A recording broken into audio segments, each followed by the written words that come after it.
COVID-19 that's keeping me awake, or maybe it's just age.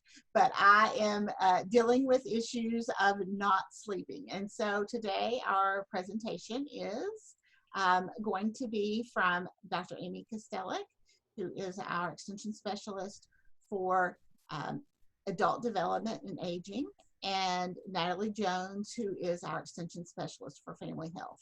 And their topic is COVID-19 keeping you awake? So let's see, Amy, I'm going to turn it over to you. Okay, sounds great. I think we're all set. I look like I'm a tiny little head here. My head is actually very small, but it looks particularly small on my screen. We're really glad to be here today, and to be really, I should say, back today. I know you've seen Natalie and I talk before, and of course, as Mindy introduced, Natalie is the family health specialist, and I'm Amy Kostelic, and my work involves aging and adult development. And both Natalie and I obviously have an interest in health and well-being, and sleep is certainly a pillar of health, and so that's what we are going to tackle today. So it was interesting because just this morning I learned a new fact about Kentucky, and it's certainly more timely than positive. But Kentucky, and so I added this map at 1 o'clock this afternoon. Kentucky is one of the leading states and one of many along the Appalachian Mountains that reports short sleep duration, which means people, adults 18 and older, are getting less than 7 hours of sleep. So if you look at the map, and this is a county map, and I know it's tiny, I couldn't blow up Kentucky, but I think you get the point by just the photo. That dark red, that is the majority of our state of Kentucky, means that approximately 38 to 48% of adults, again 18 years and older, are getting less than 7 hours of sleep. According to the CDC, 80 million adults in America suffer from chronic sleep deprivation. Again, getting fewer than 7 hours of sleep per night. So we thought we should ask you, on average, how much sleep do you get per night? So we're going to try this on a poll. So let me give you, I don't know, 15 or so seconds to provide an answer. And let's see what kind of sleep we're getting.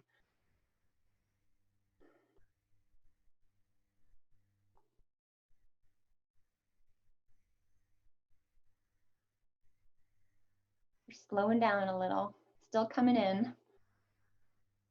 Amy, the options are not, or the polling option is not working on Facebook Live. So if you could just read the question.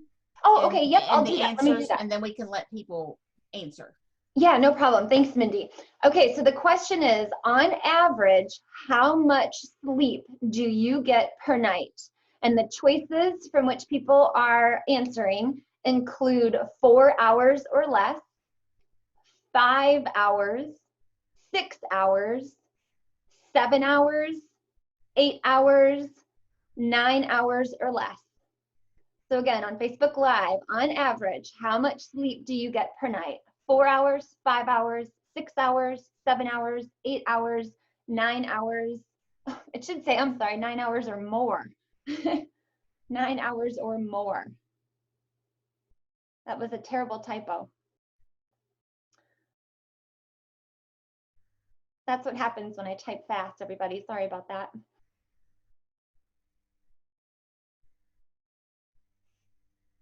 All right, Mindy, I don't know what Facebook Live looks like. Can we kind of move on? Or give it another couple seconds? I'll give it another couple. Looks like answers are fluctuating from 4.5 to 7 on Facebook Live. Okay. Oh, now I see we're at 91% have voted. So just a few more people. We're waiting on like a couple more answers. Okay, I'm going to end here, and I think we should see a total, I believe, right? Yes. Okay. And then you should be able to share your results. Share. Okay, here we go. All right, so let's look at those results, and the winner is 7 hours. So about 37%, 21 of you who are on the call right now, answered that you're getting about on average 7 hours of 7 hours of sleep per night. So give yourself a pat on the back for sure. And we did have a couple at 4 hours or less. So those of you at 4 hours, 5 hours, 6 hours, what we want you to do is really listen up while we talk for the rest of this presentation and take good notes, in particular when we talk about the tips for getting a good night's sleep. And truthfully, I will share, and some of you have heard me say this before maybe, but I'm in that category as well. I've actually gone to a neurologist to talk about some memory issues that I've had, and it was chalked up to chronic sleep deprivation. And I am not in a category of someone who gets more than 7 hours of sleep or even 7 hours of sleep. And so I understand, even though I am educated and I know I need that much sleep, I also know how hard it can be. And I know that at the end of the day, when you're trying to find time to get things done, sometimes it's easy, in quotes, to say, I'm going to cut sleep instead of cutting out something else. And that's a bad choice that I tend to make, and one that I really need to listen up and take notes on today as well, so that I can work harder and make it more of a priority to shake that habit. And so hopefully today we'll all recognize really, truly what a pillar of health sleep is, and excuse me, and take it a little bit more seriously. Okay. So here are, and this is a really long introduction, but I promise we'll get into the meat of this soon. But I wanted you to keep this in mind as Natalie and I talk today, because these are the actual sleep recommendations that come from the CDC. This is, you'll note that it's from 2017, but the sleep recommendations are still the same today in 2020. And depending on what your category is, I'll just highlight adults, because I assume the majority of us on this call today are adults. But again, 18 to 60 years of age should be getting about 7 hours, on average 7 hours of sleep per night. It goes up a little bit as we get older, and we're going to talk more about that. But just keep this in mind as we continue to talk today, that the CDC recommended amount of sleep is 7 hours of sleep. So again, long intro into our talk. And there are a lot of reasons for poor sleep: too much screen time before bedtime, stress, depression, poor diet, lack of exercise, obstructive sleep apnea. But we also recognize that COVID-19 may be a reason for sleep as well.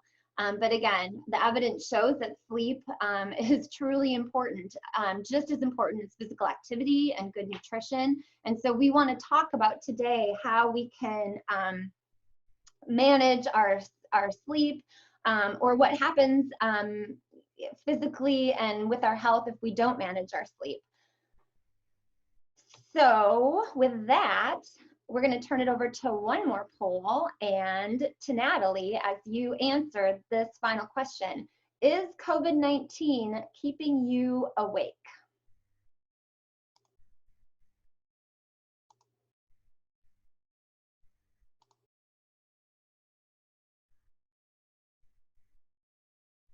Oops, it's not showing the right poll, is it? Hold on.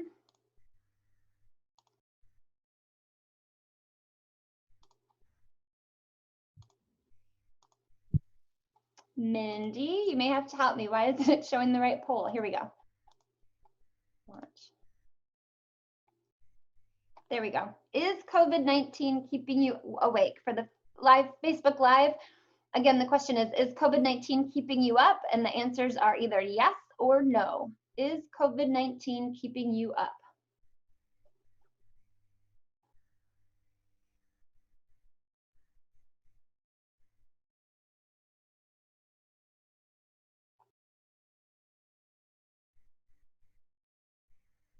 Still voting. We'll give it another couple seconds here.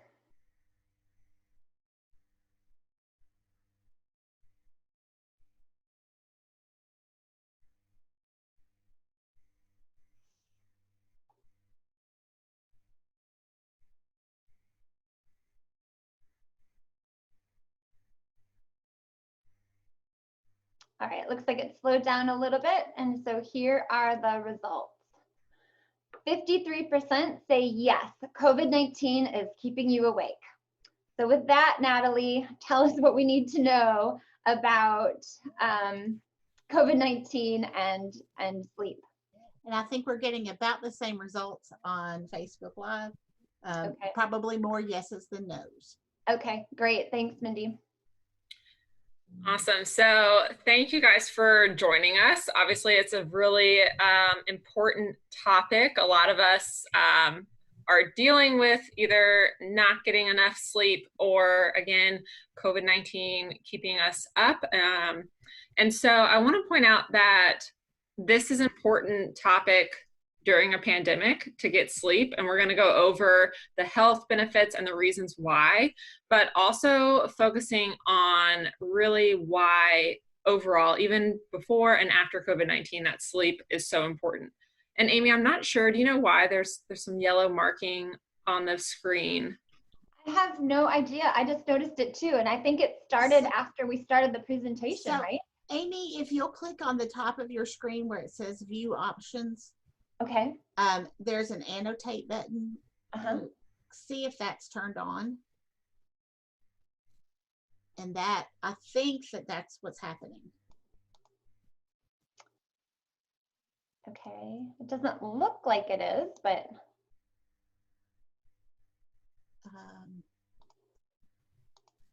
well, I don't know why either. It looks like we have drawings. okay, there. I just cleared whatever it was. Perfect. That was perfect. Okay. Perfect. So obviously you can see here just what dealing with COVID-19 has maybe caused a certain challenge or something different within your routine, right? We've had disruption in our daily life. We've had added anxiety, worry, fear. Some people have had an increase in the depression, whether it be from isolation, loneliness, family, and work stress, right? We're all dealing with how our routine and our lives have kind of changed due to this pandemic. And then also excess screen time. And I want to include that also with that excess information, right? Of having that overload of news, which can lead to that increase in anxiety and fear, and then have stress-related fatigue, which can all lead to a challenging way to get sleep. And I want to point out too that it's hard because a lot of people struggle with sleep already and don't have anything in place like a routine or enough information. And so it's really difficult when situations like COVID-19 come up, because it's even harder for people to know what tools to use, right, to increase their sleep and to assist them when these difficult situations happen. And so that's what we hope to really do today, to show you guys the basics of sleep and then how to create sleep habits, because sleep is one of the most underrated facets of health behavior. Amy touched on that in the beginning, right? We know nutrition and physical activity is important, but a lot of people don't talk about sleep habits and the impact on performance and daytime functioning. And then again, right, translating to maybe chronic disease down the road. And so we're going to talk about that and how we can work with our sleep habits and sleep duration. So if you want to go to that next slide.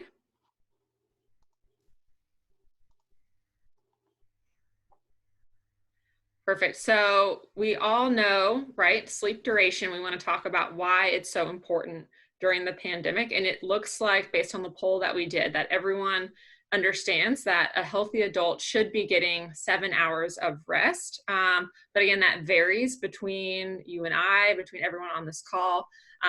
I feel terrible on 7 hours of sleep, and I like to get a little bit more.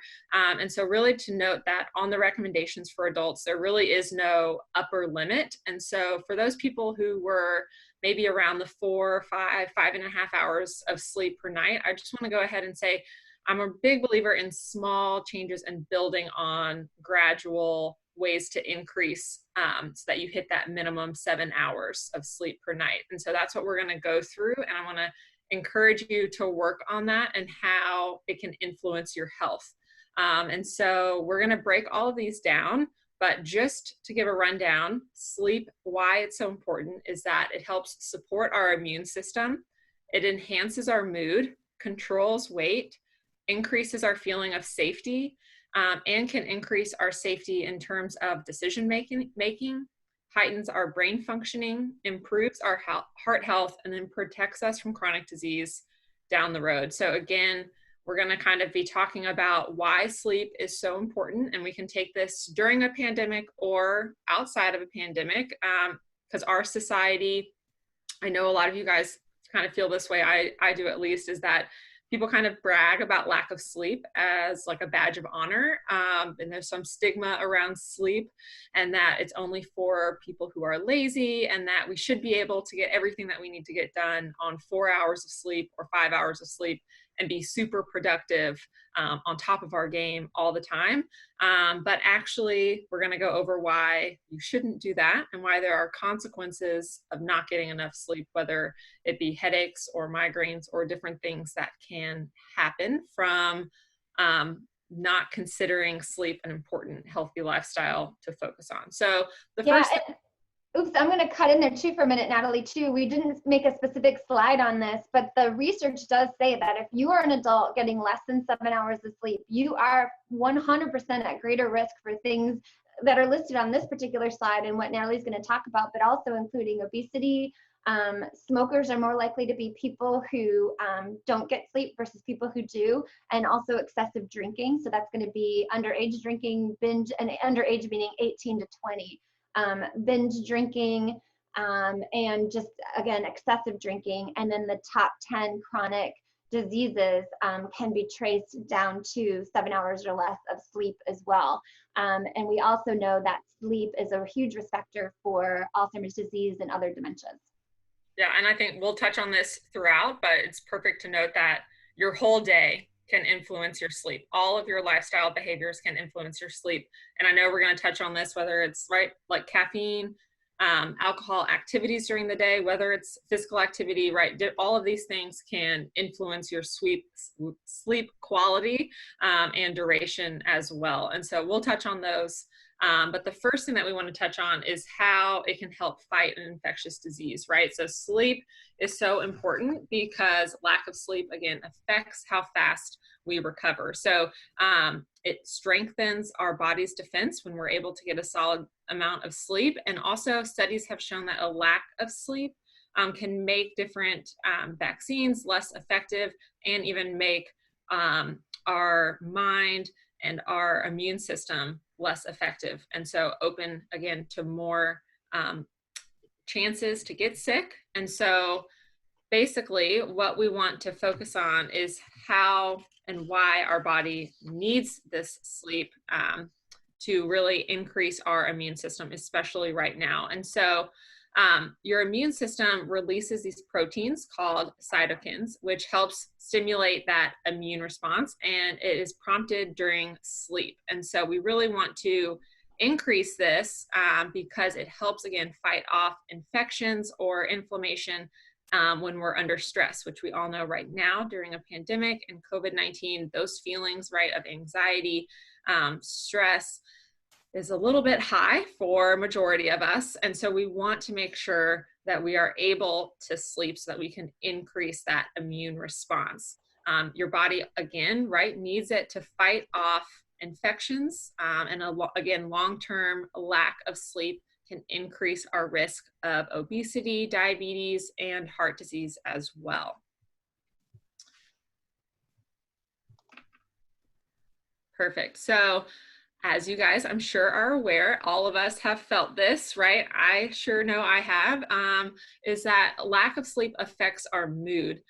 We can be irritable, we can be short-tempered, we can be stressed, anger, sadness, mental exhaustion, anxiety, depression, right? Our lack of sleep or certain quality of sleep all influences this throughout the day, and it can change daily, right? And so we want to focus again on how we can sleep better, increase our quality of sleep to hopefully have a little bit more control over our mood so that way we can, during this time, right, react appropriately instead of responding, especially in a time when we are with the same people potentially every day in a small space, which can cause some tension in general, right? So we want to do everything that we can to, again, respond appropriately so that we aren't having mood swings, so that we aren't maybe having these short tempers or outbursts, and that we're able to react and respond appropriately. So sleeping can help with that and with what's going on with being with our family members right now or our other roommates or people who we're sharing space with. Mood for me is a big sign of a lack of sleep. And I remember when I was in graduate school, certainly a stressful time in my life. And I remember I'd go into my advisor's office, and sometimes I would just feel so weepy or irritable. I think those are the two big signs for me. And I remember one day he just looked at me and he said, "You haven't gotten a lot of sleep, have you?" And I thought, oh, I just got called out. But I think to be able to recognize some of your own kind of traits or triggers of what may be a sign of lack of sleep is important to recognize in your own self.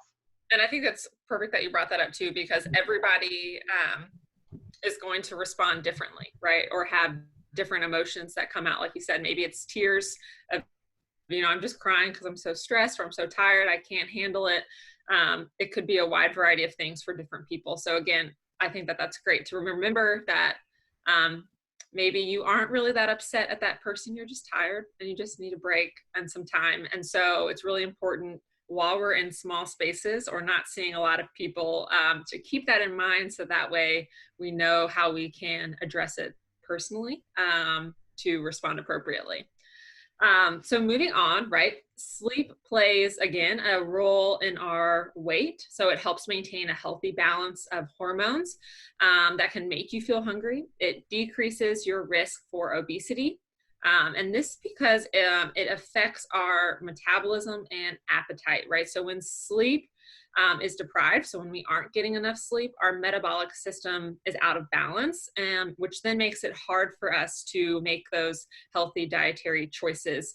For example, teens, right, who may be a little bit more sleep deprived, or not even teens, us adults too, right, may crave a little bit more of those carbs, carbohydrates when we're tired to get that energy, because carbs are good for us, that we need it, we need that energy, but we may be craving more than we need to for a healthy diet if we aren't getting enough sleep. And so again, our body reacts differently to insulin, so blood sugar, right, when we aren't getting enough sleep, which then can result in normal levels or a higher than normal levels that increases your risk for diabetes. So sleep triggers all of these growth hormones in our body, in addition to help control our appetite. And so we really want to focus on this because it can help support our bodies and support us in making positive nutrition choices and keeping our hormones, our metabolism, and our weight in that healthy range. So it's really important, again, to get sleep to help control and maintain a healthy weight.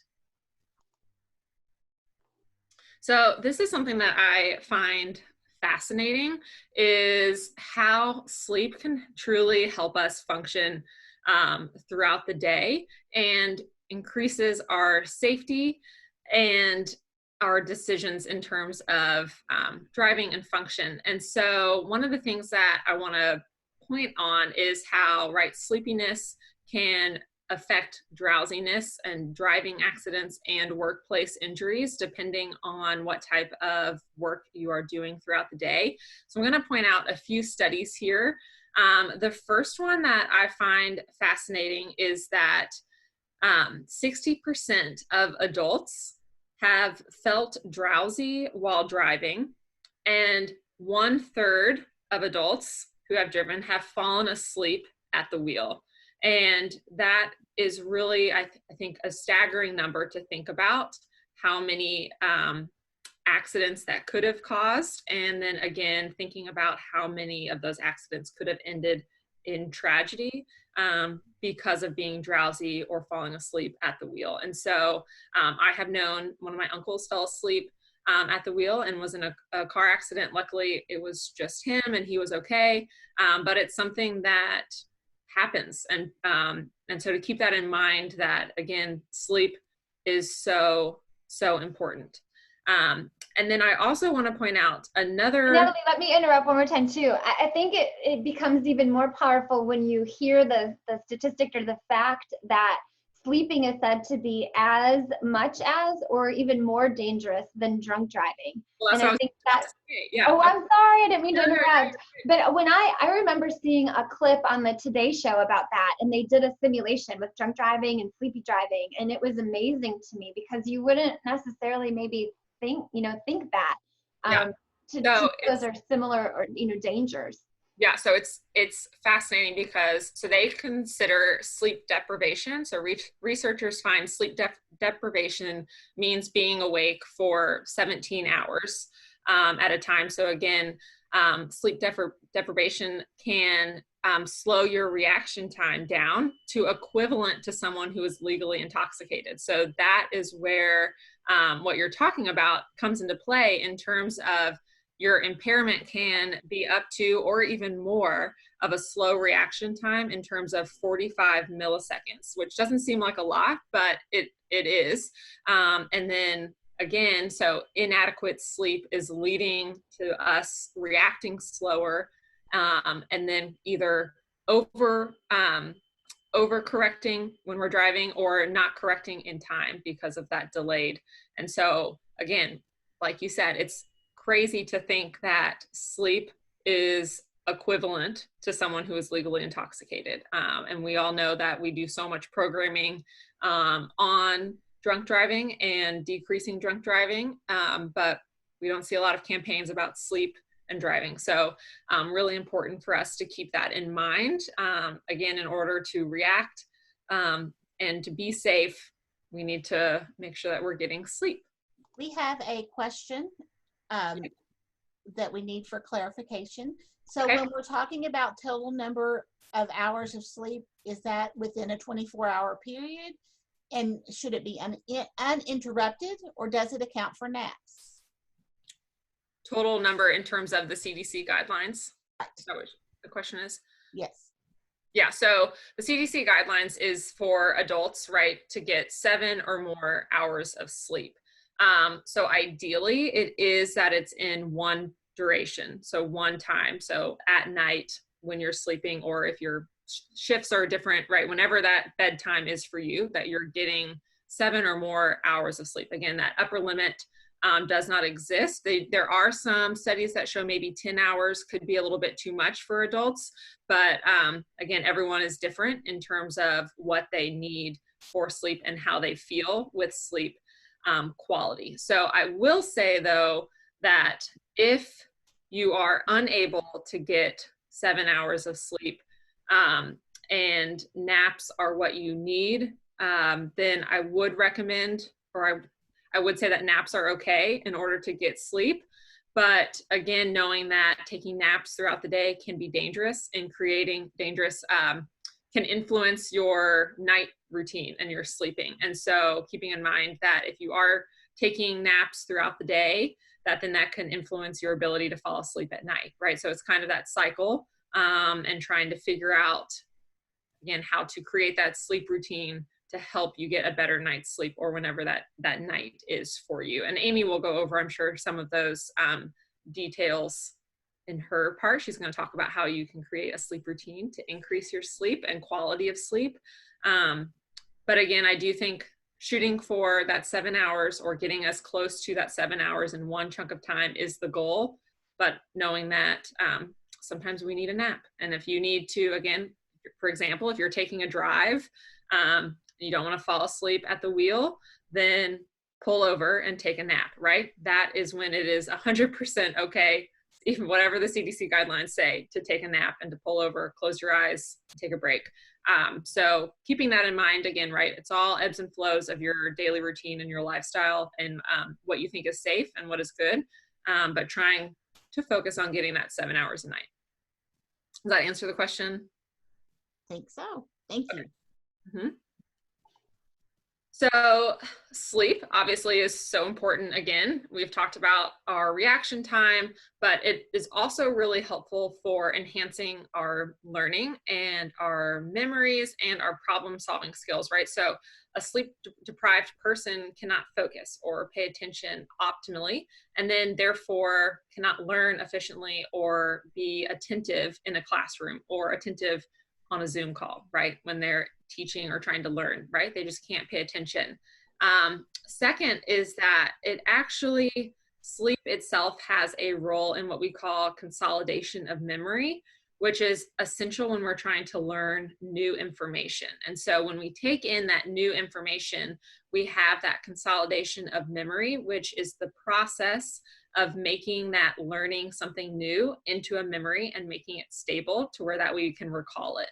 And so this only takes place when we're asleep. And when we are sleeping, we're able to strengthen that neural connection to our memories, to our brain, to what we are learning, so that that way we can keep it into our memory. So again, right, sleep helps our brain work the way that it's supposed to, so that that way we can learn, we can create memories, and we can keep them, or we're able to retrieve memories faster, and we're able to problem solve efficiently, right? Being able to think, to respond, and react appropriately. So again, this helps us make decisions. And right now, some of us are having to make a lot of decisions and be focused a lot throughout the day, whether it be with working from home, with figuring out finances from home, figuring out how to go back to work. And then again, right, thinking about ways to be more productive at work and school. And so sleeping is so important for the brain, and for making sure that, again, children and teens included, that we are all able to focus and to really problem solve and be efficient. Again, feeling less stressed plays a part in that as well. So again, right, touching back on everything that we've touched on so far, is sleeping, again, helps with our mood. It helps when we're feeling sad or depressed, or we have lack of motivation. And then it also, right, helps with school, helps with work, helps with our productivity, helps with our decision making, helps with our reaction time, our controlling our emotions. All of this adds up, right, to sleep. And so I just want to hit home again how important sleep is, and how, even though we may not think it's that sleep is that important, it truly influences every asset of our life. So focusing on sleep can help with so much. And it may even help you understand a teenager too. I mean, there's a lot going on in a teenage brain, but a lack of sleep can add to some of those complications with their moodiness, or them feeling blue or sad, or their lack of motivation, especially as sleep cycles get a little bit more off. Extended times of sleeping can, as Natalie alluded to, can sometimes extend to too long, which can create some problems, or the lack of sleep we've been hitting on big time. But again, somehow that slide reminded me with being productive at school and work. I think we have to look at the type of sleep our children and teenagers are getting in particular. Right. And I think that's something too to focus on, that it is such importance, right, to look at and consider our lifestyles and our situations and what's going on in regards to sleep, and that the approach to increasing sleep will be different for everyone, or not even increasing sleep. Maybe you're already getting 7 hours, but increasing your quality of sleep, and then things that we can change and adjust depending on what's working and what's not. So I will share a short little story in terms of, for people who know me, know that I love coffee. I am a coffee snob. I have a French press coffee that I make every morning. And while I have been at home, in the beginning, I found that my coffee intake was increasing, because first off, I'm not around my French press usually 24/7, and now I am. And so I'm able to make coffee whenever I want. And I was just slowly increasing my coffee intake to where I was like, oh my gosh, this is way more than normal. And I need to start cutting back, because I realized that I wasn't sleeping as well, or I wasn't tired. And then it was hard to wake up in the morning when I needed to work. And so I started cutting back on my coffee. And then it's been so weird, but amazing, in the terms of I've cut back on my coffee just to 1 cup in the morning. And my sleep has increased, and I'm dreaming almost every night. So I know that I'm getting that deep sleep that I'm used to. And so it's just fascinating how one little change, right, in our lifestyle can truly influence our sleep, and then our work productivity, right?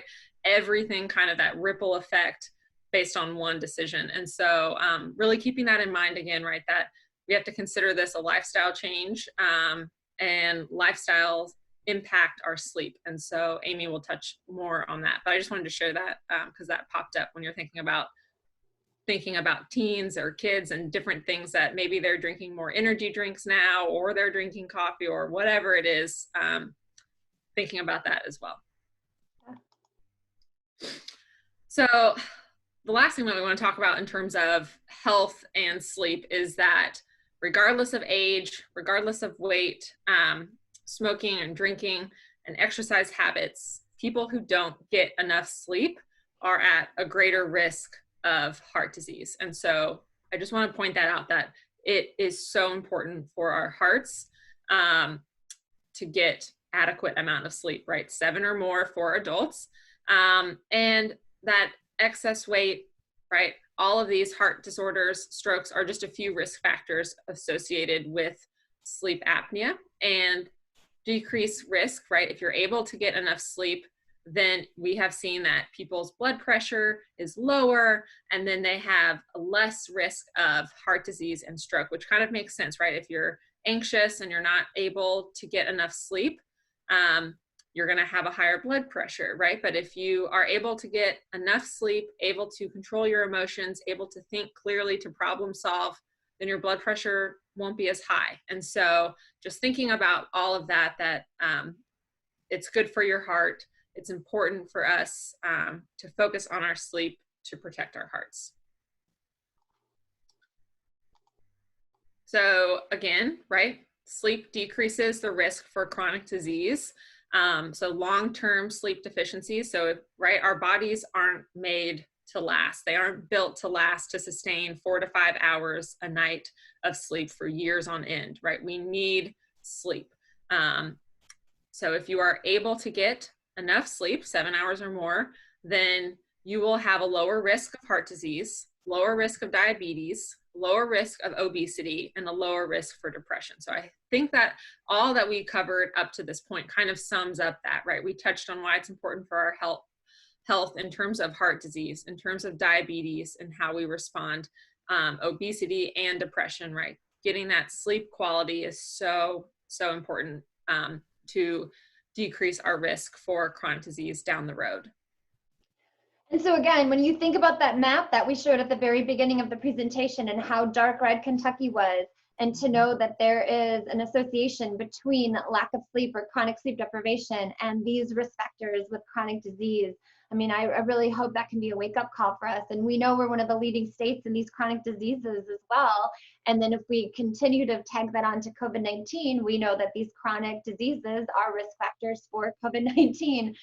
So there's kind of a cycle there too. And as Natalie shared earlier with the immune system, you know, not only does that help, you know, support and strengthen our immune system, sleep does, but it also helps us get better quicker.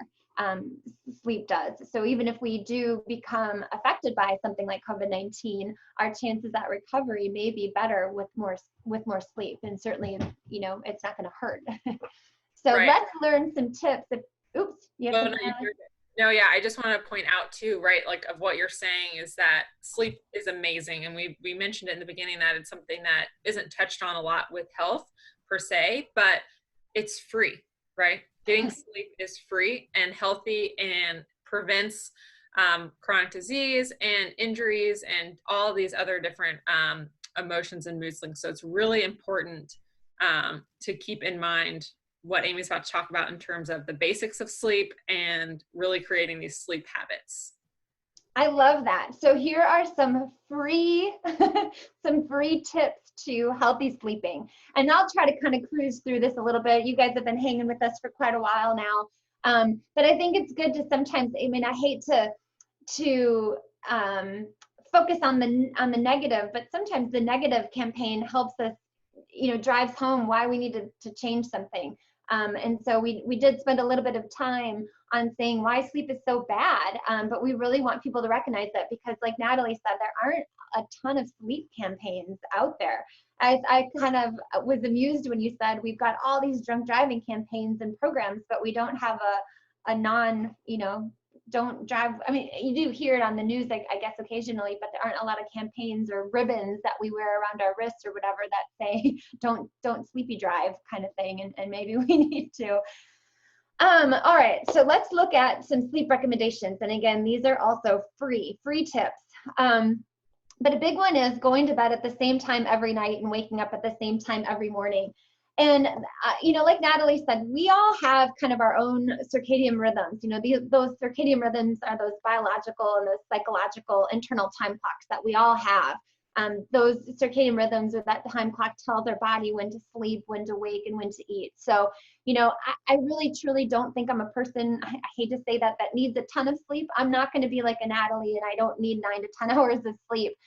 Do I need 7 hours of sleep because of what we've been talking about? Yeah, I do. Because if I had answered that poll, which I honestly didn't, I'm a less than 4 hours person. I need more than 4 hours, and I know that. But again, my circadian rhythms are just, I know how I am. I don't function well on a ton of sleep. And so it's just a good habit to make, to go to bed at the same time every night and wake up at the same time every morning, kind of according to what your body's clock says and within accordance of what we know is healthy for us as well. And so here it kind of goes back to that question that was asked earlier as well. And Natalie answered it just absolutely spot on. The ideal is that we get our sleep at one time at night, the majority of that recommended sleep. But if that's not happening for you because of disrupted sleep, because of sleep apnea or getting up to go to the bathroom or whatever it may be, stress, and you need to take that cat nap during the day, then we certainly want people to be safe during the day, and you've got to sort of listen to your body. But we're sharing what the ideal is. And so that would include limiting daytime naps. And again, why is that? If we're looking at how important sleep is, but what happens with the daytime nap, and if we start to rely on those, especially during a time right now, with COVID-19 and sheltering at home, and we've got more time at home, we start to really just create habits that are, again, potentially against what our circadian rhythm is or our biological clock. We just think, I'm bored, I'm stressed, I'm tired, so I'm just going to sleep. You may not necessarily need to, you just do it because it's something to do. Or you've wrapped up in a blanket and you're watching Netflix midday and think, I'm going to drift off. And that's the kind of stuff where we want to sort of limit, because that drifting off during the day is then going to affect when you go to bed at night, or how long you're going to sleep at night, or the quality of sleep that you have at night. And so that then, you take away from that good nighttime sleep, that healthy sleep. Because remember, your brain is shutting down. If you think of your body almost as a robot, right? You're kind of unplugging yourself at night to kind of do a reset. So that you can be up and functional and safe during the day and working to your best ability. The other is to restrict time in bed if you're lying awake. So that means if you're going to bed at night and you're not falling asleep, within a few minutes or so of putting your head on that pillow and turning the lights out, you're better off to, and this sort of surprises me that this is a recommendation, but you're truly better off to get up and go sit in a chair, in another room, in a quiet, calm place, and read a book for a little bit, versus staying in bed and tossing and turning and driving yourself crazy, looking at the clock and thinking, surely to God, 2 hours went by and it was only 2 minutes. So again, the recommendation is restrict your time in bed if it's spent lying awake, tossing and turning. Some other things that we want to recommend, and these are things to avoid, and that is large meals before bedtime. A lot of times we have bedtime snacks, and bedtime snacks aren't bad for us. It's just, don't try to eat a large amount of food before you go to bed. That can, get upset stomach and acid reflux and all sorts of other things that can cause problems or just make you uncomfortable to sleep. Natalie already hit on this: caffeine, nicotine, alcohol. Try to limit that before you go to sleep, and if possible, 3 to 4 hours before going to bed. My dad used to always he used to call it a sip and booze, and he might pour just a little bit of bourbon and say, this just that was one of his relaxation techniques. And on the next slide, we're going to talk about what's your relaxation technique. And I'm not going to ever, my dad has passed away, but I probably wouldn't have said to him, don't drink that sip and booze within an hour of going to bed. But I think what they're talking about here is if you're having excessive drinking before going to bed. So I do point out too, with alcohol, a lot of times people think that it helps with sleep.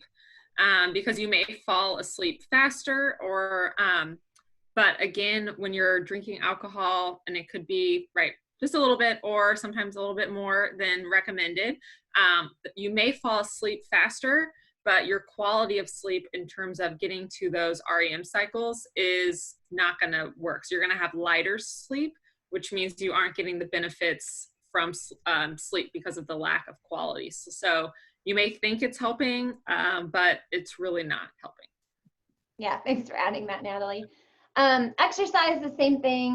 Try not to exercise within a few hours of going to bed. You'll see sometimes where it will say late afternoon exercise. I don't necessarily know that I agree with that because, again, people's cycles and time clocks, internal clocks are differently. Some people like to exercise later in the day versus early in the morning. But the point is, try not to exercise at, 8:30, 9 o'clock at night, and then go right straight to bed, because it can just, your heart rate's up and your blood is pumping, and it just may be a little bit harder to get into that sleep that Natalie's talking about, where you really got quality sleep. And then the other recommendation is, try to avoid using your bed for anything other than sleep or sex. I mean, we really want that the time in your bed to be spent sleeping. We also need to think about the environment. Getting a good night's sleep can occur easier or better when you have a proper sleep environment. And so when we think about environment, when we sleep, we want it quiet, we want it dark. Although I'll have a caveat with darkness, because I'm a big believer, as you all know, with fall prevention, to have some sort of nightlight on, so that if you do have to get up in the middle of the night, you're not totally disoriented, so that you can see in a hallway, so that you can see into the bathroom, just for safety purposes. And also to have a clutter-free bedroom. And that's not just for mindset, but that's also, again, a safety feature as well, so that in case you do have to get up unexpectedly, even in the middle of the night, or because you've got to go to the bathroom or something, you don't want to be tripping over things that are on the floor. You want the bedroom to be relaxing, and I think that's especially important to point out right now. Relaxing / free of distraction and technology. When we're doing these Zooms and we're able to see into people's homes, I have to say I see into a lot of people's bedrooms, and part of that may be there's just no other quiet place, especially during the day, to be in a meeting or to take a Zoom call or whatnot. But we do want to try to limit that kind of thing from the bedroom, because the bedroom should be a place, if possible, that is kind of a sanctuary, where it is a place to be calm, a place to relax, a place to be stress-free. And if you're staring from your bed straight at that computer, or even the computer's on and the blue screen is staring at you, you're most likely starting to think about work, and your thoughts are racing about what do you need to do tomorrow, and what didn't I get done today, and oh my gosh, did the math assignment get handed in today, and those kinds of things. And you're not able to properly relax, which is going to contribute to proper sleep. So some additional ways that we can help make sleep better is having rituals at night for when we go to bed. David Weisenhorn did a big talk on this as well, the importance of routines. And so bedtime is no different. There can be, if you've got a routine, it can make it easier for you to relax, to fall asleep. Your body can kind of go through that, expect that, whatever that routine may be for you. It may be good to track your sleep if you're having trouble sleeping, so that you kind of have an idea of what time you're going to bed, what time you're waking up. Are you waking up in the middle of the night, and why that may be? What we do want to advise too, and I think we've got a slide on this in a little bit, is if you are having trouble sleeping, or if you are having stresses with sleep or not getting enough, we really want and encourage you to talk to a healthcare professional, because there could be something else going on. So to have a tracking of the amount of sleep you're getting, or the disruptions of sleep, is important. Staying active, staying outside. Natalie talks about this all the time, how important that is. It's as important as social connections and nutrition, as staying physically active and having a connection with nature, and that how that positively affects your body, and how then that can also translate to positive sleep. Relaxation time, and that might include things like just taking 5 or 20 minutes, and that could become part of that bedtime ritual that I just spoke about. Is that taking a shower before you go to bed, or a hot bath before you go to bed? Is that reading a book for a few minutes? Is that doing some stretching, or some deep breathing, or some meditation? But anything that gets you to kind of shut your mind off from the day, and even from what tomorrow is going to bring, immediately before you go to bed. avoid becoming overwhelmed by coronavirus news. And you've heard us say this before as well. I think that we need to be informed and let a little bit of news in, or a bit of news in during the day, but maybe it's not a good idea to let that news in right before you go to bed, because the likelihood is then your mind is going to be racing about what you just heard or stressing about what you just heard. So I think there's times that you limit that and types of information. And again, kind of have a shutdown date or time. I've even read somewhere where it can be that if your mind is stressing, let's say about COVID-19 or something that happened at work or the 10 things you've got to do tomorrow, that you can keep a sleep journal right next to your bed and write those stressful facts down or thoughts down and let them stay in the journal for the night versus in your head, so that you can sleep soundly. So I wanted to give a shout out to the the Refresh program. It's a Sleep Well program that UK Human Resources Health and Wellness and the Student Wellness Center are teaming up on. It was just in the UK paper yesterday, I believe. And so we just wanted to give a little bit of a shout out to this as well.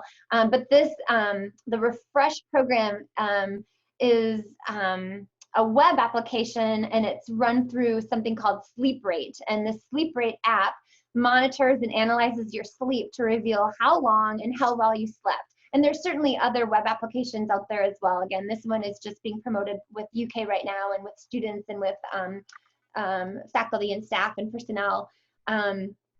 But it's a personalized program to help you improve your sleep. So the app walks you through the program step by step at your pace and gets you going until you're sleeping better. And the full program can be completed in somewhere around 4 to 12 weeks, depending on what your specific sleep concerns and your commitment to better sleep may be. So that might be something you want to check out. So again, it's called the Sleep, it's Refresh is the program, and it's through the Sleep Rate web app. And you can check more information out about that through the University of Kentucky, UK Human Resources Health and Wellness and Student Wellness programs.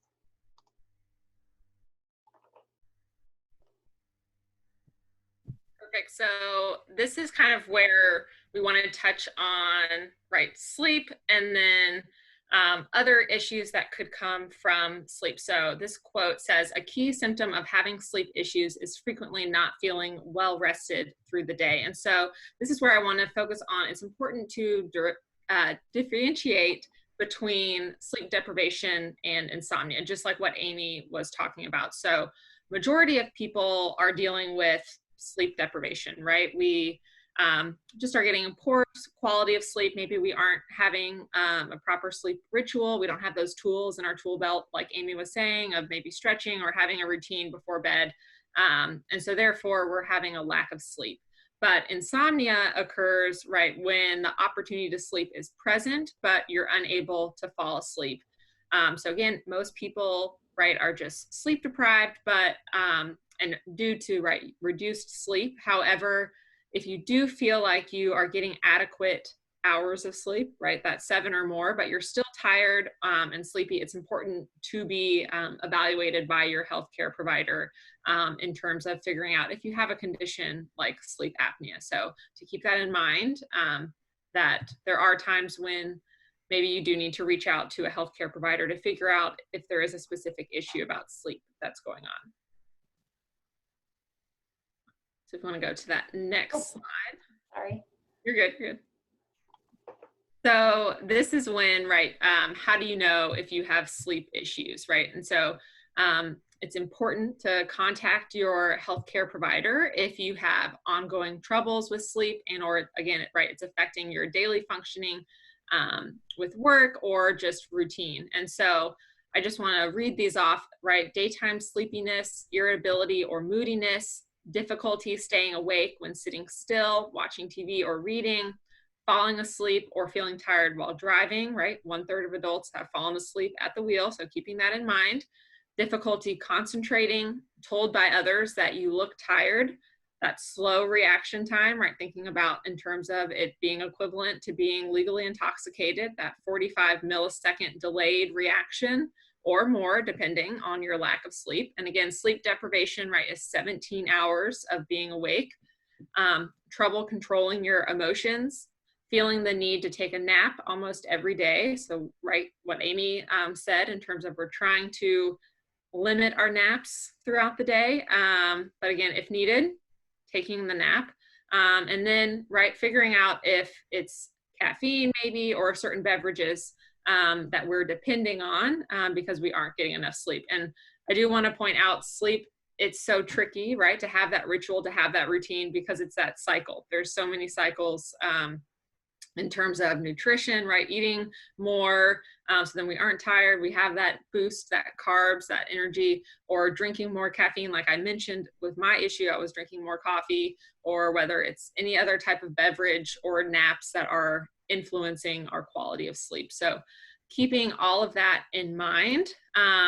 But again, knowing that if you are unable to fall asleep or to stay asleep, you might have a sleep issue, whether it be insomnia or sleep apnea. And so it is important to discuss your symptoms with your primary care physician, as they can really help indicate or figure out if maybe it's something like anxiety or depression, or if there is something else going on that they can help you with, doing a sleep test or anything like that. So always, Amy and I say this all the time, talk to your healthcare provider if you have any health questions, right? Whether it's sleep, nutrition, physical activity, starting a new routine.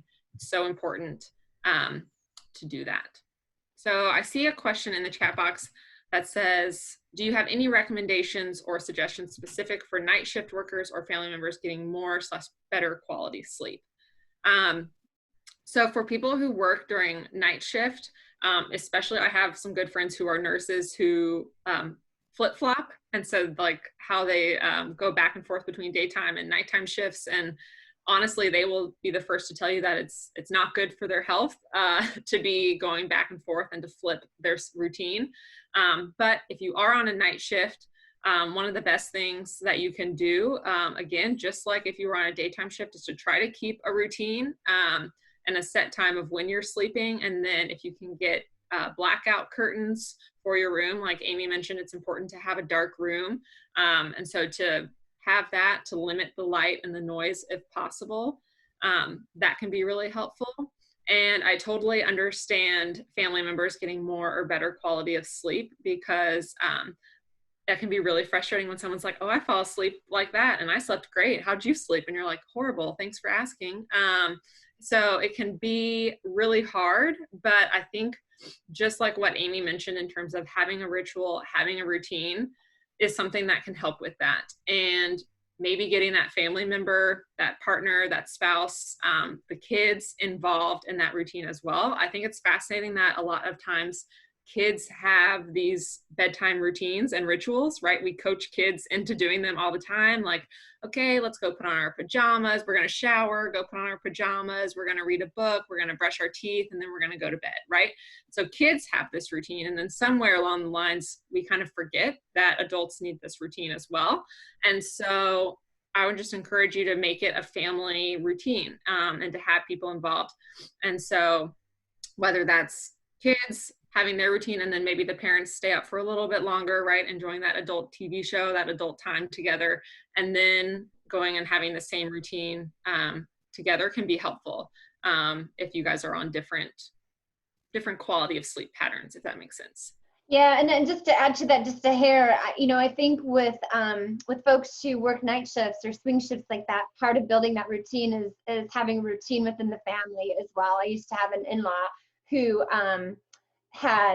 was a nurse on a night shift, and so part of it was we all just had to learn, this is, when she comes home that in the morning at 7, she's going straight to bed, and that just became part of the whole family's routine, so that she was able to get a solid day of sleep, but again within those sleep recommendations of what the CD says. So it is a challenge, I think, for everybody, in regards to those shifts like that, but it's one that can be kind of a family effort to make it successful for the person who needs the sleep during the day. Yeah. And I'm going to go ahead and ask if we have any other questions to touch on, because Amy and I actually are going to end this session with a deep breathing. One of my favorite mindfulness techniques that maybe you could do if you can't fall asleep, and to help you fall asleep, of checking your breathing and helping us relax. And so if there are any questions, let's go ahead and take those now. So that way we can just end with the relaxation technique. So we do have a question in the chat. Is there any research behind why some people always wake up excessively early, even after going to bed late? I don't know anything off the top of my head, besides it being a routine, right? So I know that no matter what time I go to bed, I typically wake up at the same time every morning, just because my body is used to that, and used to that habit. But I'm not sure. I don't know if there's any specific research of why that is, or what that could be, besides it just being your body is on that habit, and our bodies are routine. And so that's it. And that also relates back to that, we talked about it earlier and mentioned it, that circadian rhythm. So that's like this internal 24-hour time clock that we just automatically have. It's this biological, psychological, internal time clock. And it helps tell our body, again, you know, when to sleep, when to wake up, and when to eat. And so some people's, you know, time clock is just set right on cue. Like Natalie said, she can stay up late, but she's going to get up at that same time every day. My husband is exactly the same way. Even if he ended up with 1 hour of sleep, he would still wake up at 6:40, regardless of what happened that night before. That is just when his clock is. So I think it could be a combination of, you know, habitual routine and habit, but also that internal clock is pretty strong. I think that's all we have. Perfect. We will stay on after, if there are questions. So if you think about it. So I want to point out that we've had a lot of Facebook Lives on mindfulness and how to relax during COVID-19. So I would recommend going back to our Facebook page, the FCS Extension Facebook page, and you can click under videos and you can see all of our last and previous recording lives that you can go back and look at. But this is one specifically that I like. It's called a loving kindness meditation. And it's really where you repeat a mantra and a phrase to yourself. And it can be really helpful in calming down and in sharing gratitude and peace to others, and to yourself. And so I really recommend that people try something like this. An easy breathing technique, though, that people can do at home is just box breathing, which is just inhaling for 4 counts, holding it for 4 counts, exhaling for 4 counts, and holding empty for 4 counts. And you can go back to our Facebook Live for that. But I want to share with you guys this loving kindness meditation. And so if you want to join, I welcome you to join. And so if you feel comfortable, to close your eyes and to sit comfortably with your feet on the ground, your spine straight, and trying to relax your body. If you aren't seated, you're lying down, wherever you are, just to get comfortable and to close your eyes if you feel enlightened to do so. And I want to start with just taking a few deep breaths in and a few deep breaths out. And I'm going to be inviting you to say these phrases, and you're going to repeat them silently to yourself. And so we're going to start by sending our love and kindness to ourselves by repeating the following phrase. So I want you to repeat this in your head silently. May I be happy. May I be healthy. May I be safe. May I be at peace. So keeping your eyes closed, I want you to think of someone close to you who you love very much. Maybe it's your spouse, a relative, or a friend. And like you, this person wishes to be happy and well. So we're going to send well wishes to them, repeating the following phrases silently. May you be happy. May you be healthy. May you be safe. And may you be at peace. Now I want you to think of someone, bring to mind, who you don't know very well, Maybe it's a neighbor, maybe it's a student or a coworker. And I want you to think about them because, like you, this person wishes to have a good life, and we're going to send them warm wishes. So silently repeating, may you be happy, may you be healthy, may you be safe, and may you be at peace. Now I want you to picture someone who has maybe hurt your feelings or someone who you don't really like that much. Bring them to mind and try to find one positive quality in this person. So this person, like you, wishes to have a happy life. So we're going to send them warm wishes. Repeating the following phrase, may you be happy, may you be healthy, may you be safe, and may you be at peace. So now I want you to expand your awareness, and I want you to think about the whole world in front of you. We are all going through this together right now, and I want you to send warm wishes to all people of the world right now who, like you, want to be happy and healthy. So repeating the phrases, may all be well, may all be happy, may all be loved, and may all be at peace.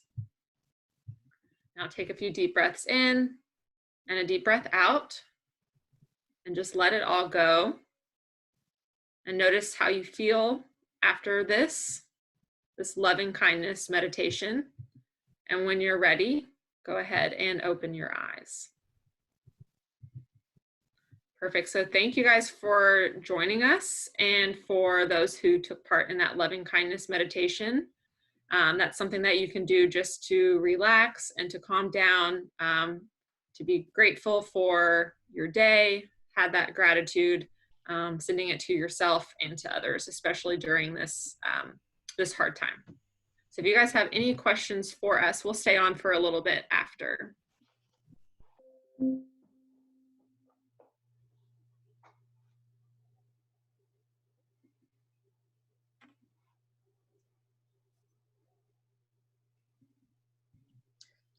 All right. I am not seeing any questions coming across.